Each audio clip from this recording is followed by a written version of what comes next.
Arthur sat by the window of his sprawling penthouse, the city below shimmering with festive lights.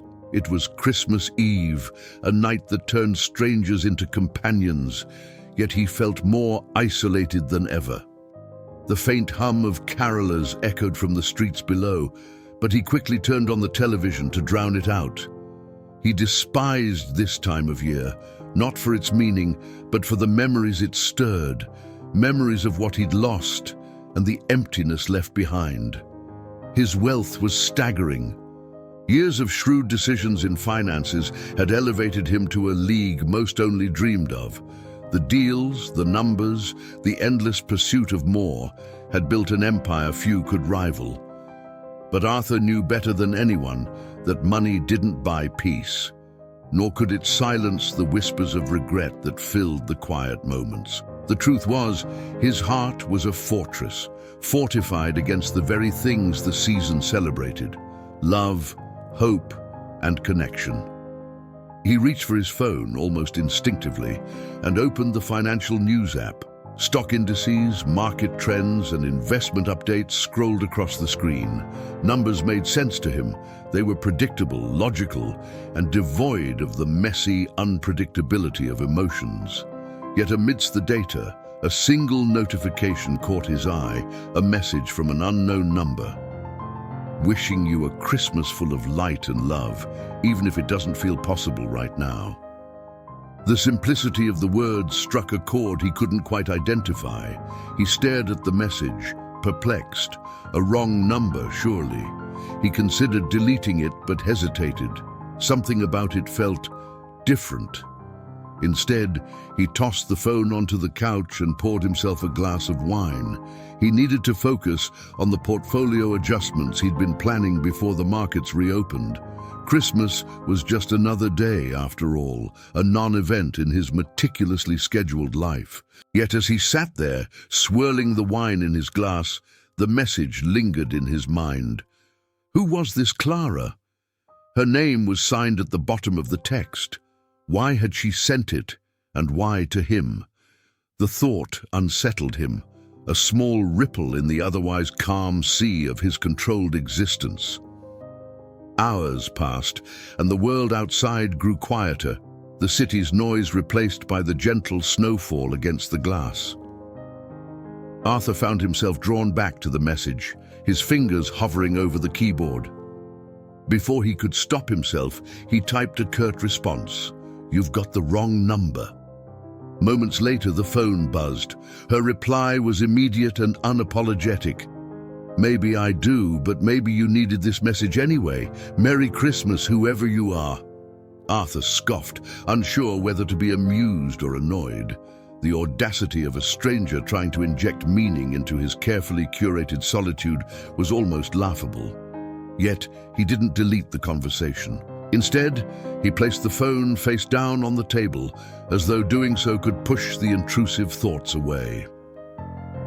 The next morning, Arthur returned to his usual routine, drowning himself in business reports and projections.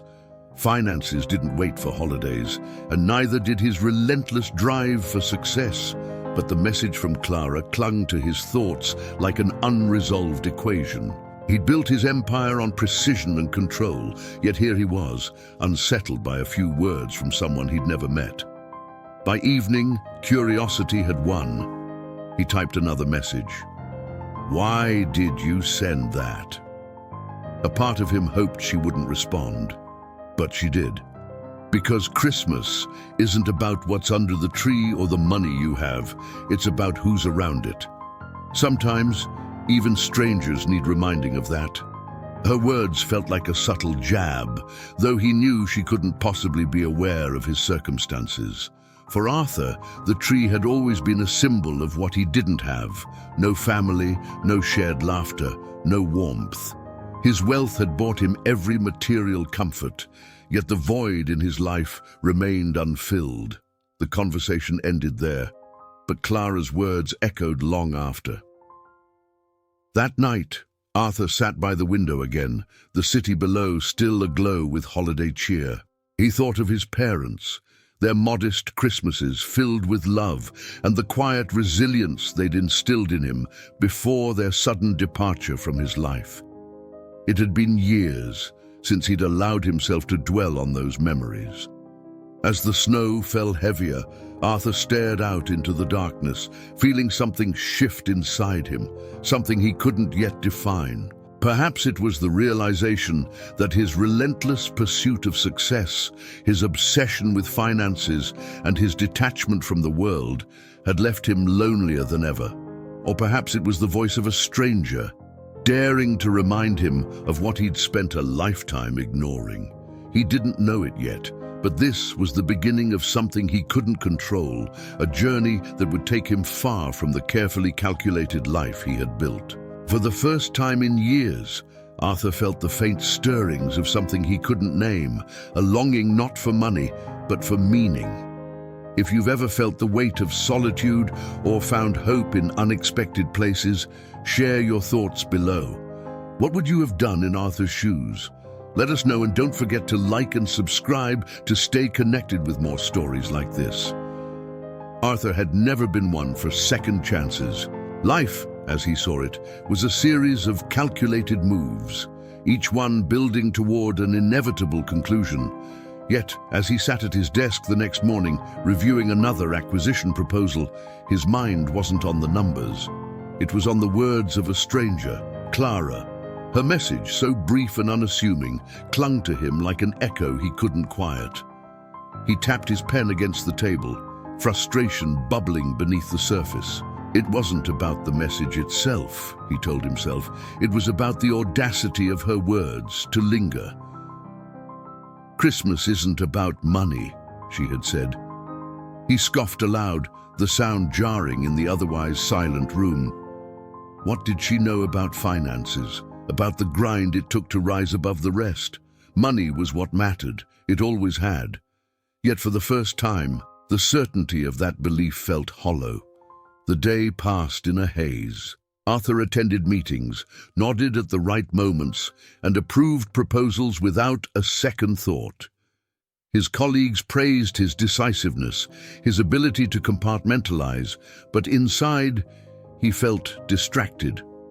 By the time he returned to his penthouse that evening, the city was alive with lights again, an incessant reminder of the holiday he'd spent years avoiding. His phone buzzed, breaking the silence. For a moment, his chest tightened as he glanced at the screen.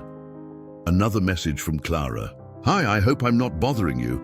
I just wanted to say, sometimes people don't hate Christmas. They just hate what it reminds them of. I hope today was kind to you." Arthur frowned, her words unsettlingly accurate. It was as if she had peeled back a layer he hadn't allowed anyone to touch in years. He wanted to ignore her, to delete the message and move on, but his fingers betrayed him.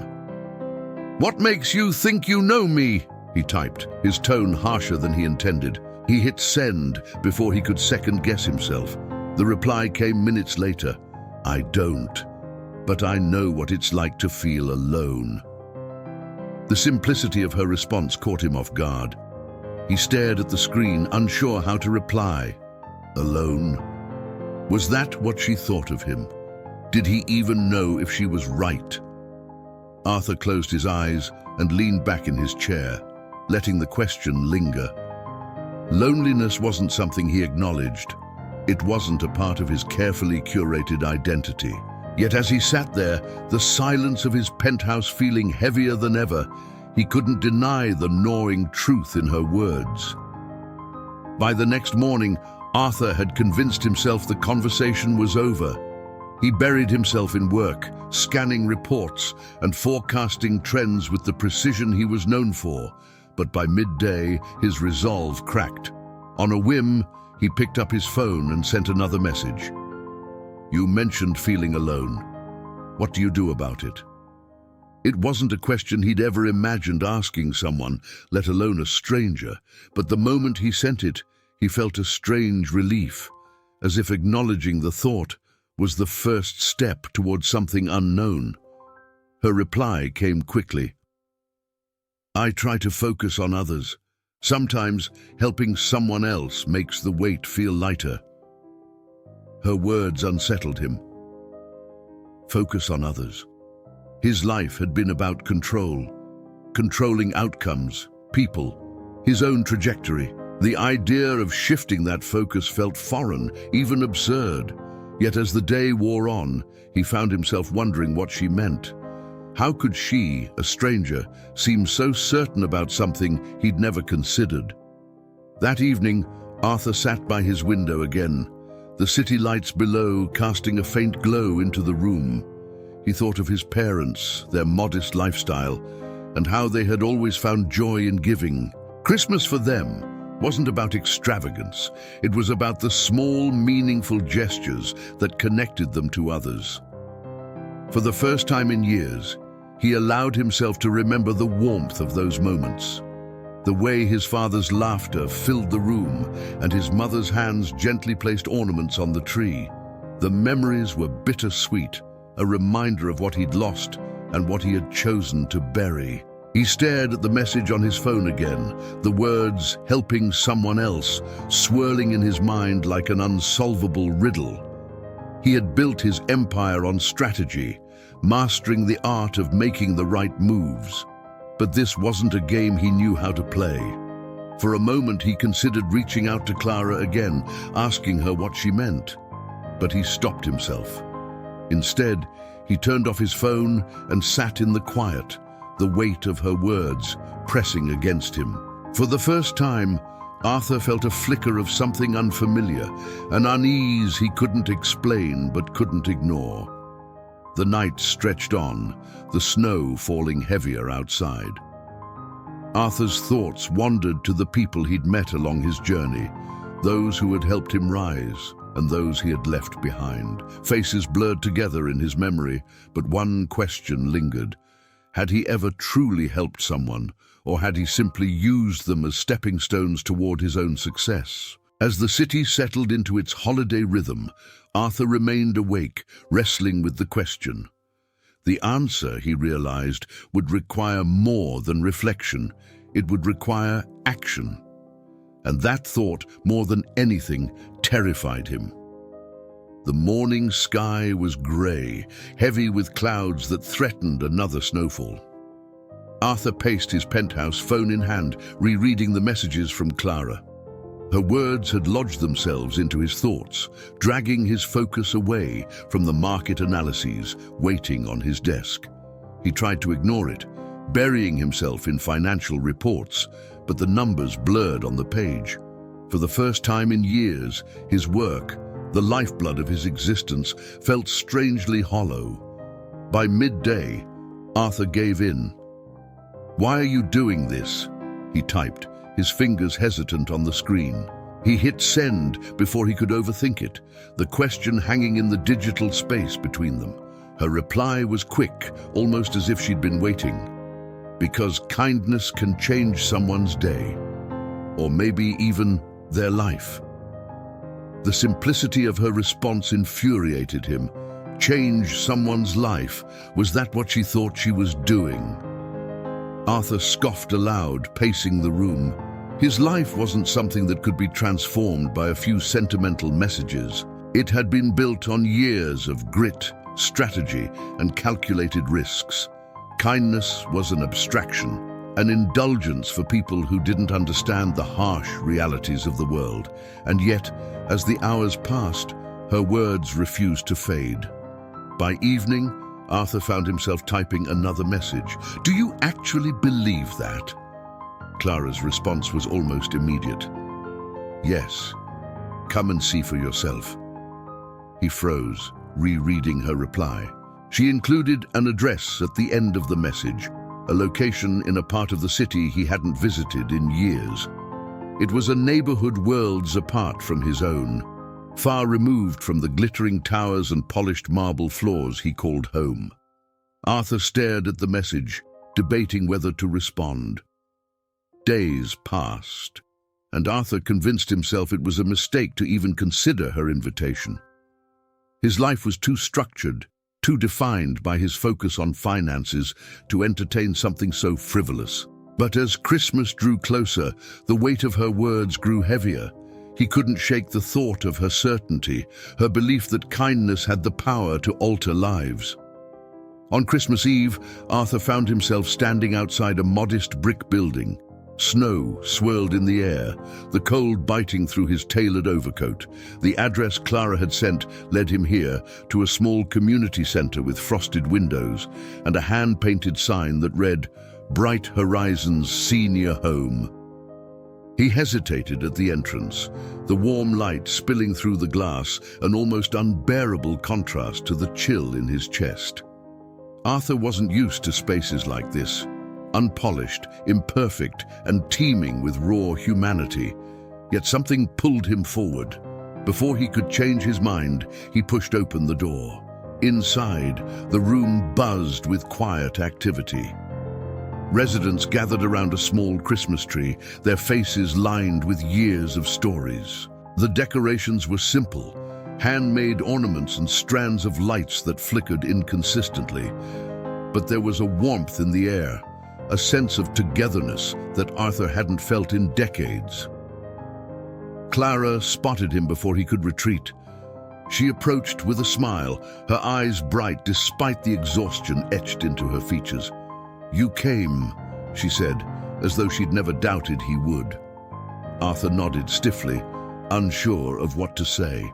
He hadn't expected her to be so young, no more than 30, her presence radiating an energy that seemed entirely out of place in his world. She led him further into the room, introducing him to a group of residents who greeted him with curious smiles. Among them was an elderly man named Miguel, whose sharp eyes studied Arthur with an unsettling familiarity.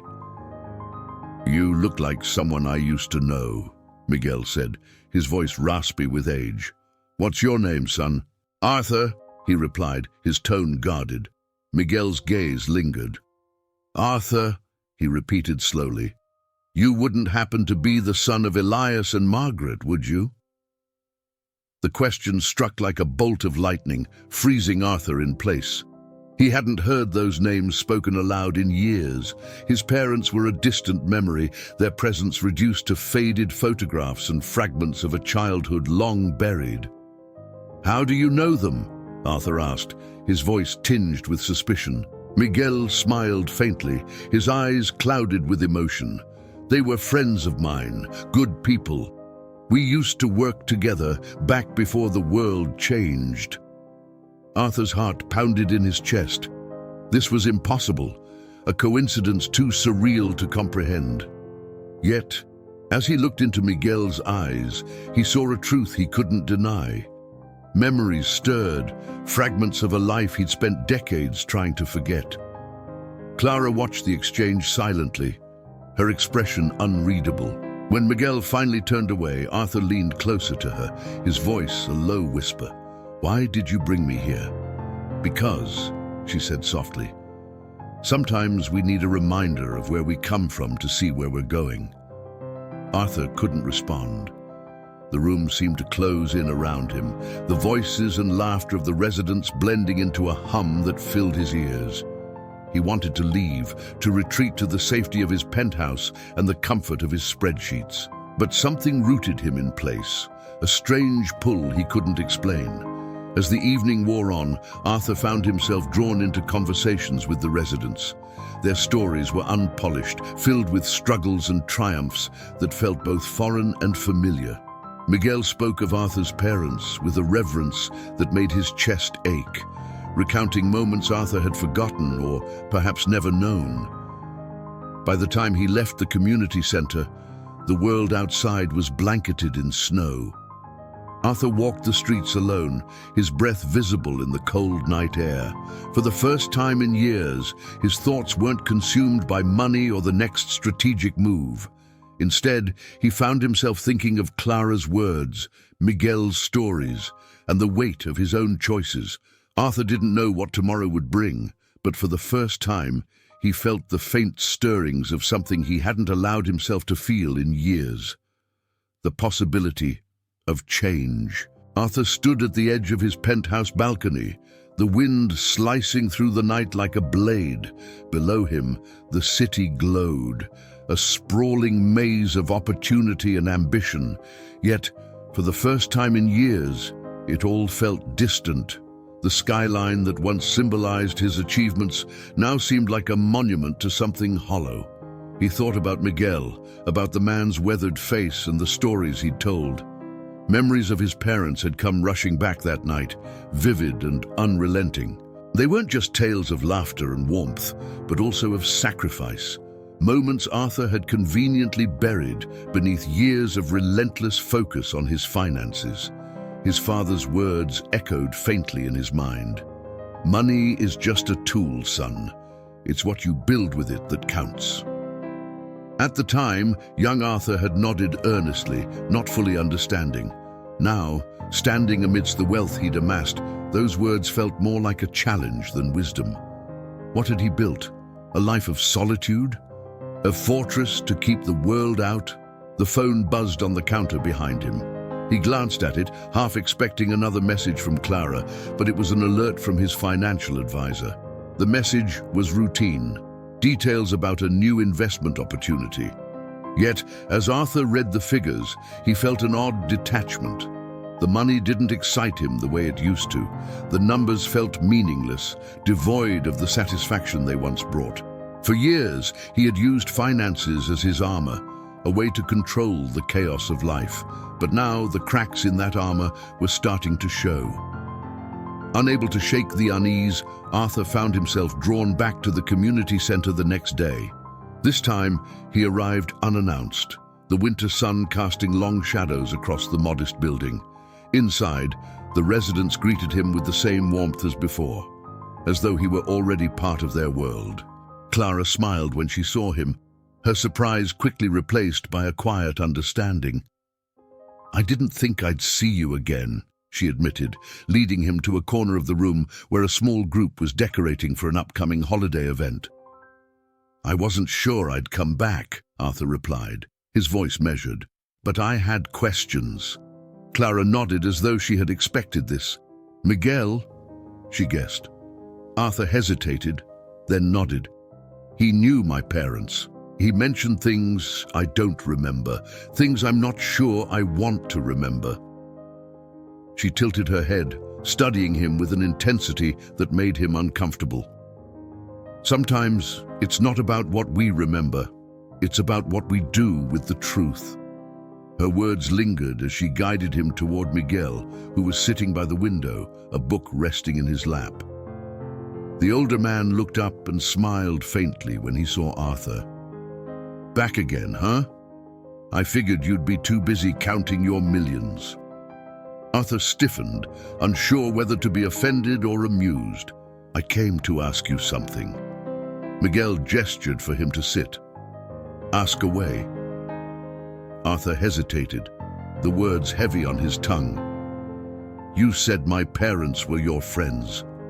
What did you mean by that?" Miguel sighed, his expression softening. "Your father and I worked together for years. He was a good man, honest, hardworking. Your mother too. They believed in helping people, even when it wasn't easy. There's a lot they didn't tell you, isn't there?" Arthur frowned. "Like what?" Miguel leaned forward, his voice dropping. "Like the fact that your father took on debt to help others. He didn't care about the risk as long as it meant giving someone a chance. That's the kind of man he was." Arthur's chest tightened. His father's financial troubles had been a distant memory, something he had dismissed as poor judgment. But hearing Miguel speak of it with admiration made him question his assumptions. "And what happened to those people he helped?" Arthur asked, his tone sharper than he intended. Miguel's eyes darkened. "Some repaid him in kind, others didn't, but he never regretted it." The words hit Arthur like a blow. He had spent his life avoiding risk, ensuring every financial move was calculated and precise. Yet, here was a man who had gambled everything, not for profit, but for people. Clara approached them quietly, a tray of tea in her hands. "Sometimes the rewards aren't immediate," she said, placing the tray on the table, "but they're worth it." Arthur glanced at her, the weight of her words settling over him. He wanted to argue, to remind her that money wasn't some abstract concept. It was survival, security.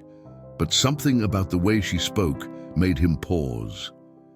As the afternoon wore on, Arthur found himself listening more than speaking. The residents shared stories of their lives, tales of love and loss, triumph and failure.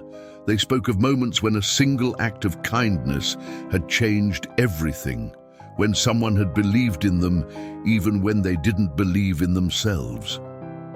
By the time Arthur left, the sun was dipping below the horizon, casting the city in shades of gold and crimson. He walked the streets slowly, his thoughts racing. The truths he had learned that day were uncomfortable, forcing him to confront not just his past, but the choices that had defined his present. For years, Arthur had equated success with accumulation, with the money and power he wielded. But now, he couldn't help but wonder, had he been measuring the wrong thing all along? The days following his visit to the community center felt heavier than Arthur anticipated. He had returned to his routines, early mornings filled with financial reports, mid-afternoons brimming with meetings, and late nights spent analyzing market trends. Yet the precision of his days felt forced now, as if the scaffolding of his carefully constructed life was cracking under an unseen weight. He couldn't shake Miguel's words. The image of his father willingly taking financial risks, not for gain, but to help others, kept replaying in his mind. It was an alien concept, almost reckless. Yet the reverence in Miguel's voice when he spoke of it had stirred something deep within Arthur, something he wasn't ready to confront. One evening, as the city outside glimmered with the promise of a festive season he'd long avoided, Arthur found himself sitting by the window again. The glass of scotch in his hand offered little comfort as he stared at the skyline. He had spent decades mastering the language of money, leveraging, investing, multiplying, but now it all felt strangely hollow. What good was control when it left him disconnected from the world around him? His phone buzzed on the coffee table, breaking the silence. He hesitated before picking it up. It was another message from Clara. "Thank you for coming the other day. Miguel hasn't stopped talking about you. It meant more than you know." Arthur frowned, his fingers hovering over the screen. He hadn't expected his visit to leave an impression. To him, it had been little more than an impulse, a way to quiet the questions swirling in his mind. But her words carried an unfamiliar warmth, a subtle acknowledgement that his presence mattered in ways he hadn't considered. He typed a reply before he could overthink it. "I don't know what I'm supposed to do with all this. It's unsettling." Her response came quickly. "Sometimes, being unsettled is the first step to change." Arthur placed the phone down, her words lingering in the stillness of the room. Change. It was a concept he had avoided for most of his adult life, preferring the stability of routine and the predictability of numbers. But now, he couldn't ignore the undercurrent pulling him towards something he couldn't define. The next day, Arthur returned to the community center. He hadn't planned on it. His schedule was packed with meetings, and a merger he'd been pursuing for months was reaching a critical juncture. Yet, as the morning unfolded, he found himself canceling appointments and stepping into a cab. The decision felt impulsive, almost reckless, but he couldn't deny the pull. Inside the center, the atmosphere was as lively as before. Clara greeted him with a smile, her surprise quickly replaced by a quiet warmth. "Back so soon?" though she teased, leading him toward the same group of residents.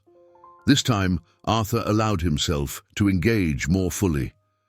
He listened as Miguel recounted more stories of his parents, stories that painted them as people who had lived with purpose and generosity, even when it came at a cost. Arthur couldn't reconcile these images with his own memories. His parents had always seemed practical, grounded. Had he misjudged them all these years? Clara interrupted his thoughts with a gentle question. "Oh, what were they like? Your parents, I mean." Arthur hesitated, the words sticking in his throat. "They were good people," he said finally. "But they didn't have much. Most of what I remember is them working hard to make ends meet." Clara nodded, her expression thoughtful. "And yet they left an impression on people like Miguel. That kind of legacy is rare." Her words struck a nerve. Legacy. It was something Arthur had never considered, too consumed by the immediate demands of his career to think about what he might leave behind. The thought unsettled him, forcing him to confront the uncomfortable truth that his success had been built on singular focus, not shared impact. The conversation shifted as the afternoon wore on, but the idea lingered in Arthur's mind. By the time he left, the weight of it was almost unbearable. He walked the streets aimlessly, the cold air biting at his skin as his thoughts churned. For years, he had measured his worth in terms of numbers, assets, returns, net worth. But now, he couldn't help but wonder if those metrics were as empty as the penthouse he called home. That night, Arthur found himself poring over his financial records with an intensity that bordered on desperation. He wasn't looking for profits or losses this time. He was searching for something deeper, something he couldn't quantify. His fingers hovered over the spreadsheets, the figures blurring together as questions filled his mind. Had his relentless pursuit of wealth come at the expense of something greater? And if so, was it too late to change? The thought of change terrified him, yet he couldn't shake the feeling that it was the only way forward. For the first time in years, Arthur didn't have a plan. All he had were questions, and the unsettling realization that the answers wouldn't come from numbers or strategies, but from something far more elusive. The morning light filtered through the expansive windows of Arthur's penthouse, casting long shadows across the pristine marble floors. He stood in the center of the room, surrounded by silence, his thoughts louder than he cared to admit. His laptop sat open on the desk, a spreadsheet filled with financial projections glowing on the screen, but the numbers, usually so comforting in their predictability, felt irrelevant.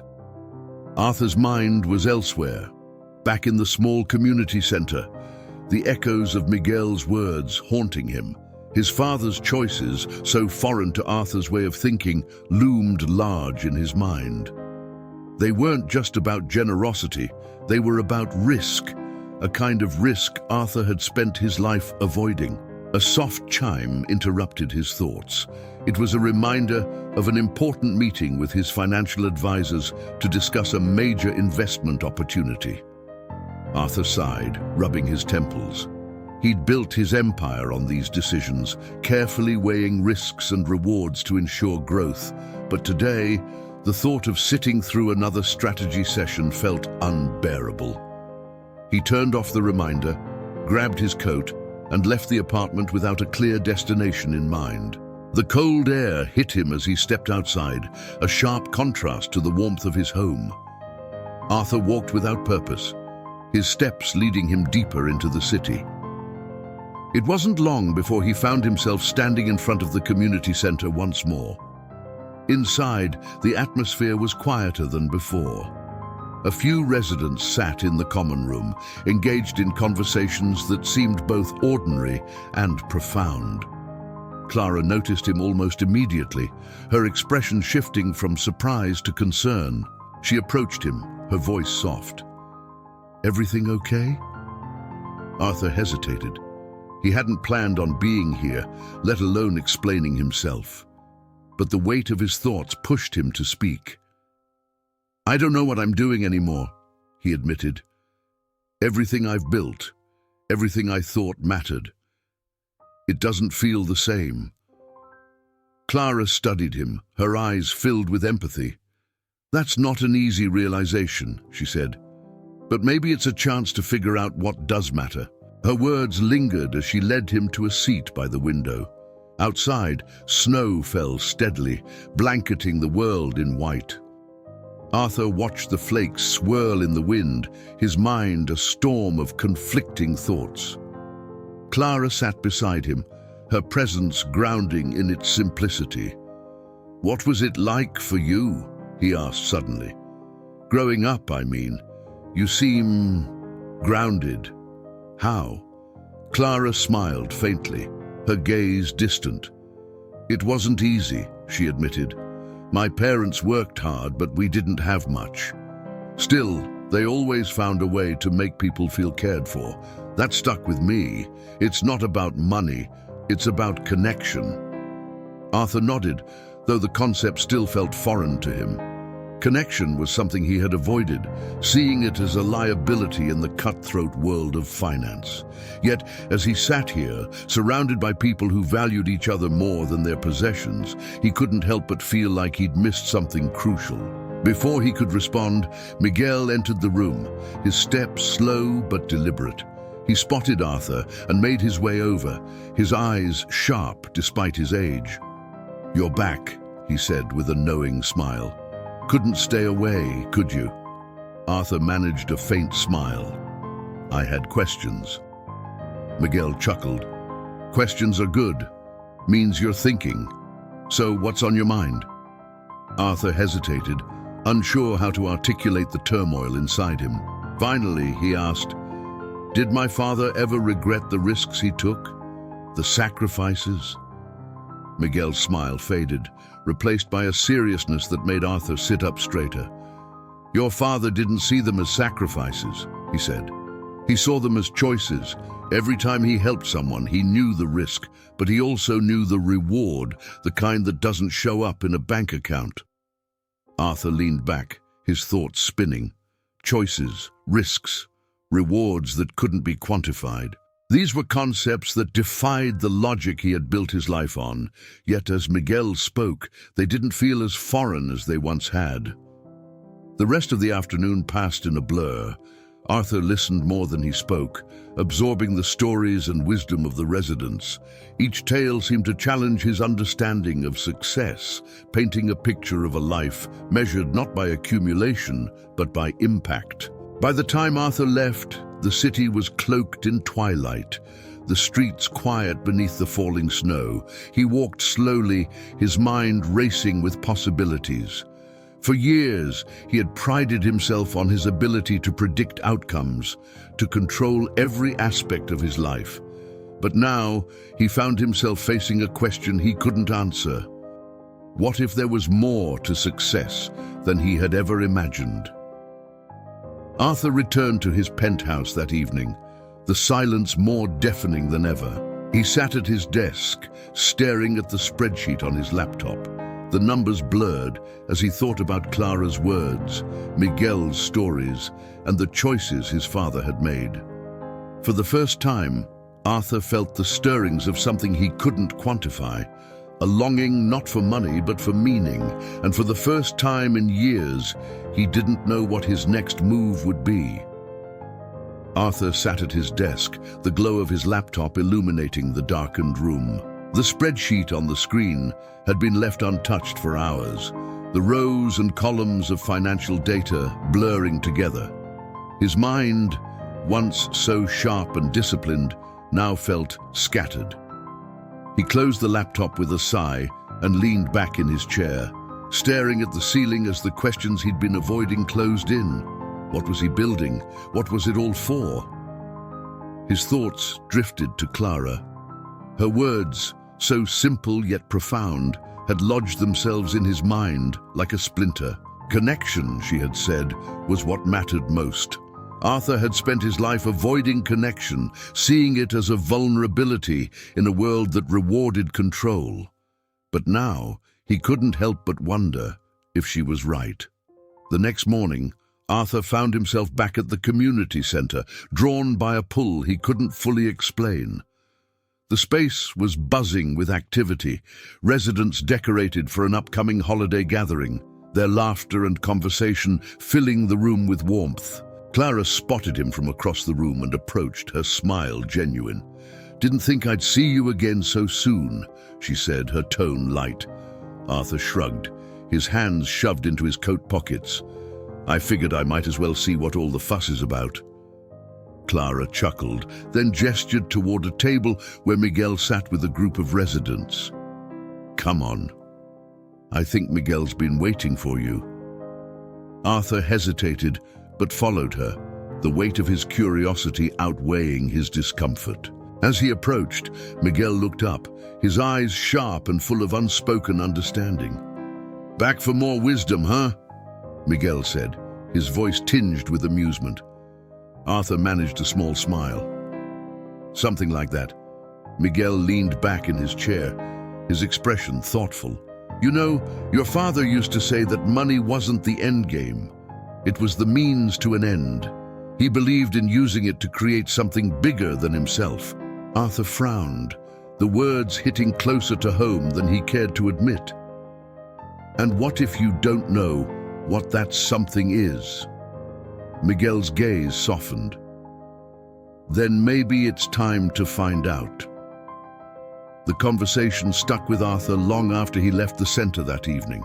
Back in his penthouse, he poured himself a glass of scotch and stood by the window staring out at the city. His father's words, as recounted by Miguel, played over and over in his mind. The idea that money was a tool, not the goal, was both foreign and unsettling.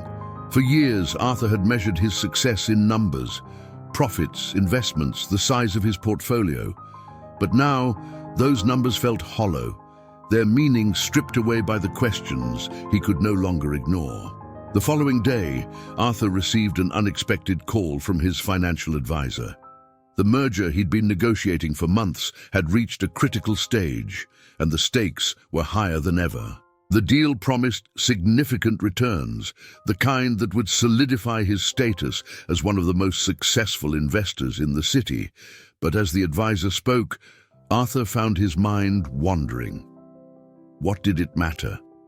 Another deal, another set of numbers on a screen. Would it change anything? Would it fill the void he felt growing inside him? Later that evening, Clara called. It was the first time she had reached out to him directly, and her voice carried an urgency that caught him off guard. Arthur, I need a favor, she said. He straightened, his curiosity piqued. What is it? One of the residents here, Mrs. Henderson. She's in trouble. Her home is about to be foreclosed, and she doesn't have anywhere to go. I've been trying to help, but I can't do it alone. Arthur hesitated, the weight of her words sinking in. He thought of Miguel's stories, of his father's willingness to take risks for others. The parallels were impossible to ignore. How much does she need? He asked, his voice cautious. Clara hesitated, then named a figure. It was a modest amount, a fraction of what Arthur dealt with on a daily basis. To him, it was insignificant, but to Mrs. Henderson, it was everything. I'll take care of it, he said, the words surprising even himself. Clara's relief was palpable. Thank you, Arthur. You don't know what this means. As the call ended, Arthur felt an unfamiliar mix of emotions, relief, satisfaction, and a faint sense of purpose. For years, he had operated in a world defined by transactions, every decision driven by profit, but this felt different. The next day, Arthur arranged for the payment, ensuring Mrs. Henderson could keep her home. When he returned to the community center, the gratitude in her eyes was overwhelming. Clara watched from a distance, her expression a mix of pride and admiration. You didn't have to do that, she said quietly, as they stood by the window later that evening. Arthur shrugged, his gaze distant. Maybe not, but it felt right. Clara smiled, her eyes bright with emotion. Maybe you're starting to see what really matters. Arthur didn't respond. He wasn't sure what to say. All he knew was that something had shifted. The choices he had made, the life he had built, they no longer felt as certain as they once had. For the first time, he felt the faint stirrings of something he couldn't name, a sense of possibility that both terrified and intrigued him, and he couldn't help but wonder where it might lead. Arthur stood outside the community center, the icy wind biting at his face. The air was heavy with the scent of snow, and the world around him felt quiet, almost expectant. Inside, he could hear the faint murmur of voices, laughter spilling out into the cold. For a moment he hesitated, his hand lingering on the door handle. The building had become a strange anchor in his life, pulling him away from the high-stakes world of finance and into something far more unpredictable. Pushing the door open, Arthur was greeted by the warmth of the room and the familiar sight of residents gathered around. Clara noticed him immediately, her smile lighting up her face. She walked over, her energy unshaken despite the exhaustion etched in her eyes. "You're becoming a regular," she teased gently. "Careful, or they'll start putting you to work." Arthur smirked, his usual sharp edges softening in her presence. "Wouldn't be the worst thing," he admitted, surprising even himself. Clara's smile faltered for a moment, her eyes searching his. "You're changing, Arthur, whether you realize it or not." The words lingered as she led him to a small table where Miguel sat, a steaming cup of tea in his hands. The older man greeted Arthur with a knowing grin, his voice steady despite his frailty. "Ah, the prodigal returns. You've been busy, I hear." Arthur frowned, unsure how much Miguel knew. "I helped someone who needed it, that's all." Miguel chuckled, the sound rich with unspoken meaning.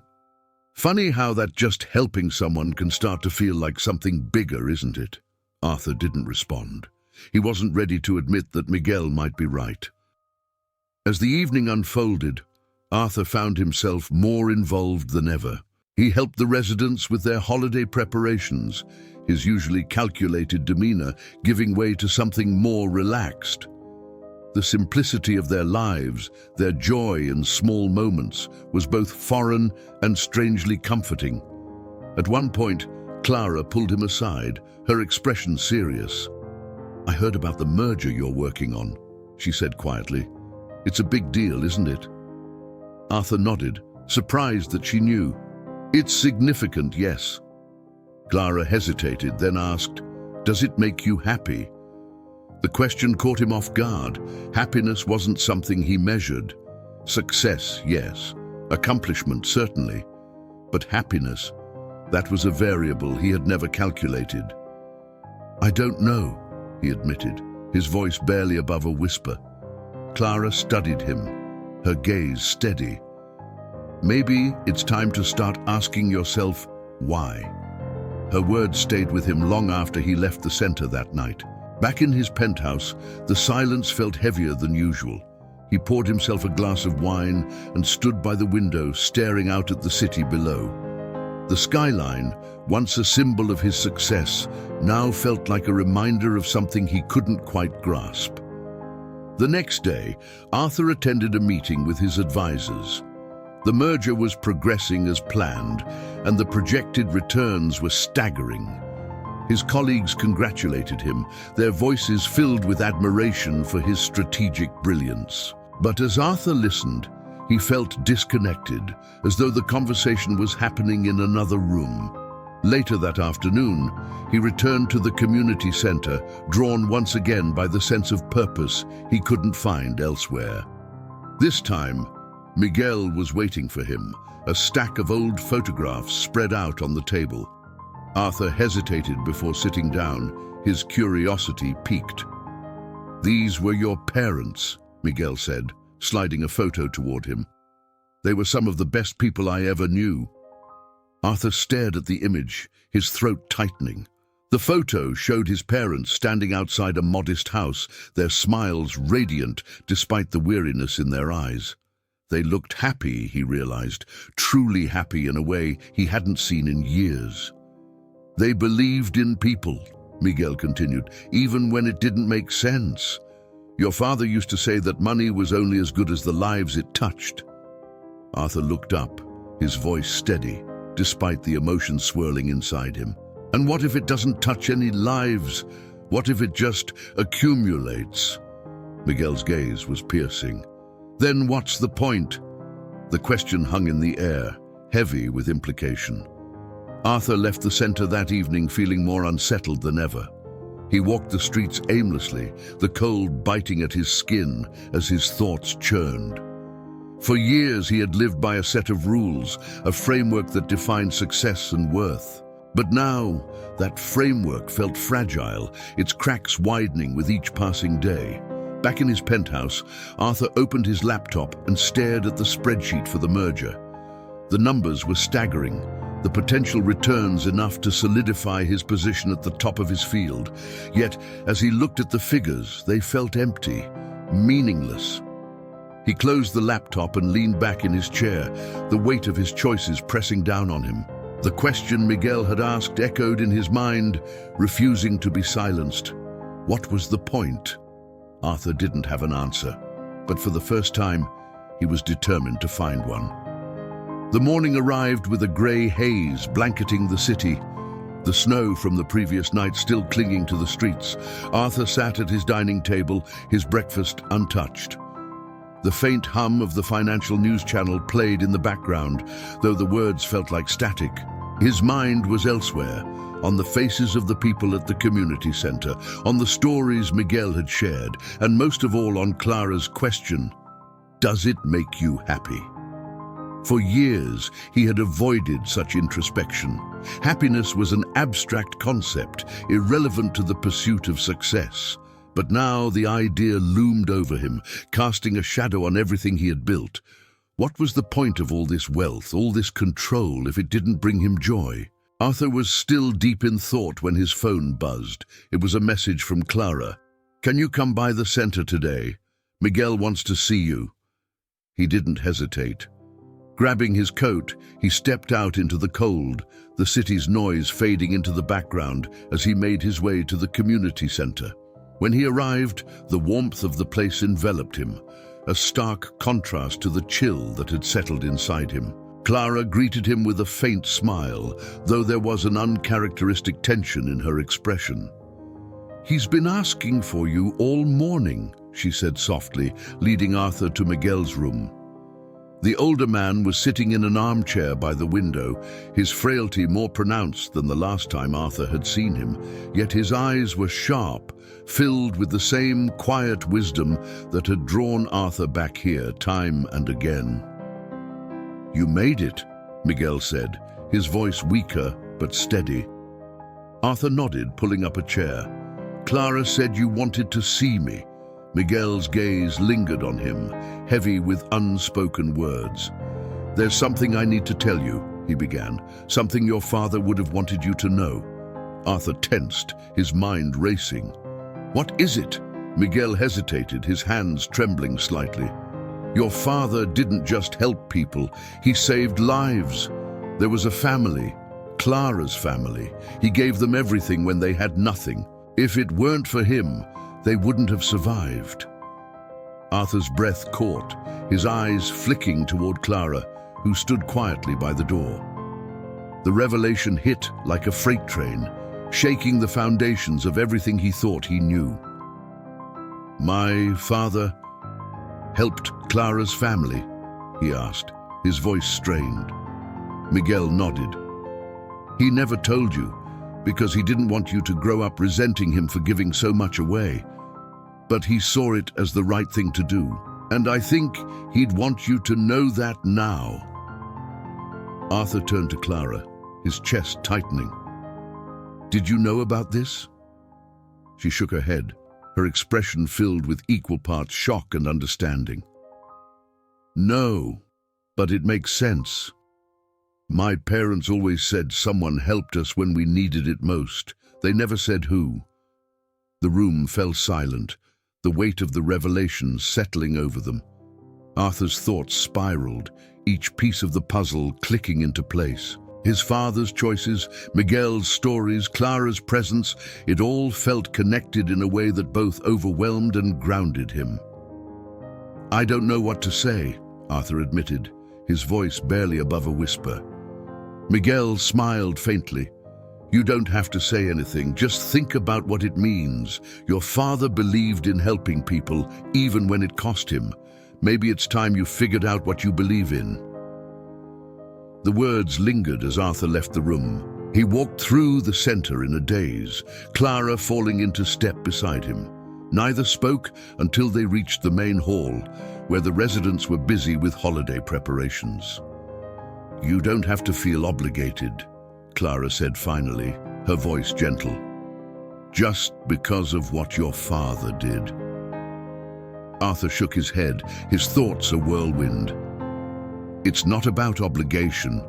It's about understanding. I've spent my whole life chasing something I thought mattered. But now, I'm not so sure." Clara placed a hand on his arm, her touch grounding. "Maybe that's the first step, figuring out what does matter." Arthur nodded, though the answer still felt out of reach. That night, back in his penthouse, he opened the spreadsheet for the merger once more. The numbers stared back at him, cold and unyielding. The deal would bring in millions, solidify his reputation, and expand his empire. But for the first time, Arthur saw those numbers for what they were, symbols of a life he wasn't sure he wanted anymore. The question Miguel had posed echoed in his mind. What's the point? Arthur closed the laptop and leaned back in his chair, his thoughts heavy. The life he had built, the choices he had made, they all felt like pieces of a puzzle that no longer fit. And for the first time, he felt the stirrings of a decision that terrified him. The possibility of walking away. He didn't know what tomorrow would bring, but as he sat there staring out at the city below, Arthur realized he wasn't afraid of the unknown anymore. He was ready to face it. The snow fell in thick, silent sheets, blanketing the city in white. Arthur stood at the window of his penthouse, the glow of Christmas lights from the streets below, casting faint reflections on the glass. For years, this view had been his pride, a testament to his success. But tonight, it felt distant, almost hollow. His phone buzzed, breaking the stillness. It was Clara. "The event's about to start. Will you be here?" Arthur stared at the screen for a long moment, her words pulling him in two directions. For years, his decisions had been guided by logic and numbers, but tonight something deeper stirred. Clara's invitation wasn't just to a holiday gathering. It was a call to a different life, one he wasn't sure he belonged in. "I'll be there," he typed, before the doubt could overwhelm him. The community center was alive with energy when Arthur arrived. Residents bustled about, their faces lit with joy, despite the simplicity of the decorations. The warmth of the space contrasted sharply with the chill outside, and as Arthur stepped inside, he felt an unfamiliar sense of belonging. Clara greeted him near the entrance, her smile bright despite the exhaustion in her eyes. "I wasn't sure you'd come." Arthur managed a faint smile. "Neither was I."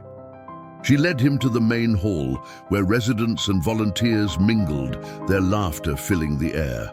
Arthur spotted Miguel sitting by the tree, his frailty more pronounced, but his eyes as sharp as ever. The older man waved him over, and Arthur obliged, taking a seat beside him. "Didn't think you'd show," Miguel said, his tone teasing but kind. "Neither did I," Arthur admitted. He hesitated, then added, "I've been thinking about what you said, about my father, about everything." Miguel nodded, his expression serious. "And?" Arthur looked around the room, his gaze lingering on the faces of the people he had come to know over the past weeks. "I don't know what the answer is yet, but I think I want to find out." Miguel smiled faintly, his eyes glinting with approval. "That's a good start." As the evening unfolded, Arthur found himself immersed in the celebration. He listened to the residents' stories, helped distribute gifts, and even joined in on a few carols, though his voice was rusty from years of disuse. For the first time in years, he felt something he couldn't quantify, something that didn't fit into a spreadsheet or balance sheet. By the end of the night, Clara found him standing near the tree, his gaze distant. She approached quietly, her presence grounding as always. "You seem different," she said, her voice soft. Arthur glanced at her, a small smile tugging at his lips. "I feel different." They stood in silence for a moment, the noise of the celebration fading into the background.